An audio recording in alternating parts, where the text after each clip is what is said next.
The T visa process, when you apply for it, you also ask for deferred action. So the deferred action for somebody whose DACA is expired or somebody with DACA who just wants to have a second option that's better than DACA. Either way, when we apply for T visa status, we're applying for deferred action for victims. We're requesting 4 years of work authorization instead of 2, which is awesome. If you have a pending T visa case that's pending in good faith and has gotten a bona fide determination letter, you cannot be deported while that T visa application is pending. And if the T visa application is approved, then you can apply for lawful permanent residency. So if you have DACA, or if you have lost DACA, or if your DACA is delayed, those are all great reasons to consider a consultation about the new 2024 regulations that increased and improved T visa eligibility for so many people, millions of people.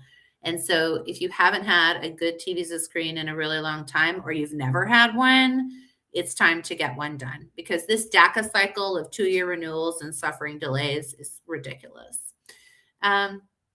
Okay, so then there's another question. DACA delays are affecting a lot of people. Are the delays permanent? Oh, that's such a great question. Boy, do I wish I had a crystal ball to answer it.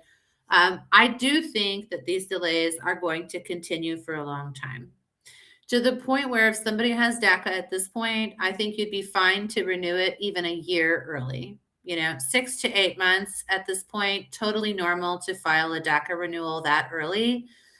Even if it means it might speed up later on, you just don't want to risk it. It's a very precarious or dangerous place to be in, where you don't have the DACA coverage, because that lawful presence is so important. It's not just about the work permit, it's about having that protection.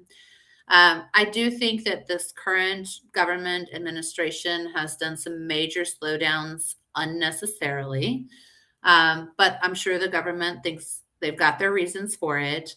At the same time, we're not seeing a difference in the type of applicant who's being delayed, which says to me, if nothing's really changed and the applications are pretty much the same and the background of the applicant is pretty much the same and everything is equal to the last time for the renewal, there really cannot be a good reason for them to be this slow.